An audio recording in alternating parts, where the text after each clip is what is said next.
Hi, I'm Charlotte, and this is Chatting with Charlotte, where I share conversations, life hacks, and inspirations to help you on your healing journey from childhood trauma. So today I want to talk a little bit about friendship, because friendships change as you heal.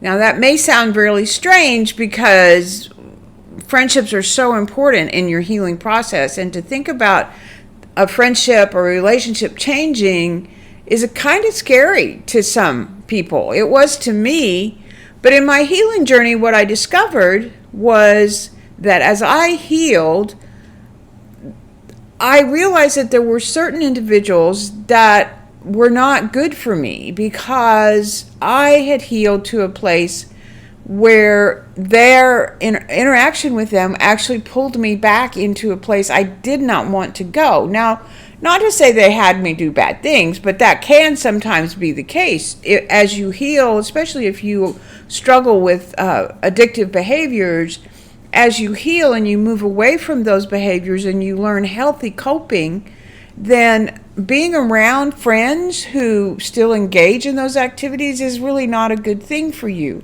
And I just want to encourage you that as you heal, some relationships that were really strong and really that you were close to may seem to fade, and you don't really want to be around them as much. And you still care for those people, you still love those people, but you don't have things in common anymore because you are moving forward. Now, the other thing that happens is that if you're in unhealthy relationships and that the interaction is unhealthy, in the sense that you kind of get yourself placed into a box by them, or maybe you've even placed them in a box, that as you heal, those people in your life may not want you to get better, because for a multitude of reasons. First of all, it may make them feel angry because they want the buddy that they had to hang out with and to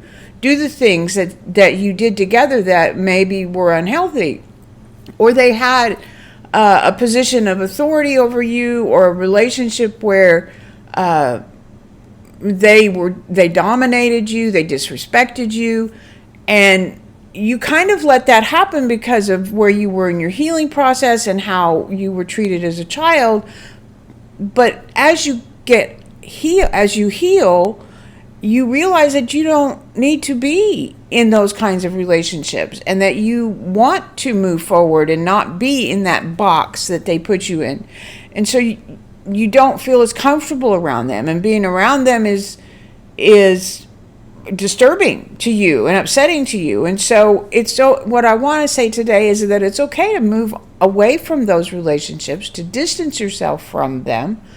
And as you do that, the energy that you maybe were trying to put into restoring those relationships or mending them or somehow fixing them can then be put into developing healthy relationships with people that are on a similar journey as you are. Now, I know sometimes people say, but we're supposed to help other people that are struggling, and that's true. But when you're still in the process of healing, sometimes it's more important just to focus on your own healing and where you are and what you need to do to continue to get whole, so that when you are more whole, you can then look back and help others. And you may or may not go back and talk to those people. But what I want to say today is I want to give you permission to step away from relationships that are not good for you, step away from relationships that bring you down or tempt you to go in and do things that you don't want to do, and to spend that energy on yourself, on resting, on renewing, and on developing healthy relationships, because those are the ones that are going to serve you well over the long haul. So I had a conversation with a friend earlier today that made me think about this, and I so appreciate her for bringing it up to me. And I think that it's important to remember to take care of yourself and to make sure that the relationships that you are in are healthy for you, and that it's okay to step away, even if it's just for a season during your healing process, if they're not. Okay, so remind you that you can order my book on my website, charlottethomason.com. You can pre-order it on Amazon, and the link to that is also on my website. And I'm going to be having 2 launches for my book. One will be here in Santa Fe, Texas on July 10th, and the other one will be in Austin on August 7th. And the details to those, I will post them on my blog and on here in the descriptions of my blog, of my videos, as I get more information. So please subscribe and put on the notification so you don't miss anything. Tomorrow, I'm actually going to be featured on Dr. Michael Lacona's YouTube channel, and it's going to be a premiere event, and I will be posting the link to that on my channel, so look for that as well. So a lot of exciting things happening.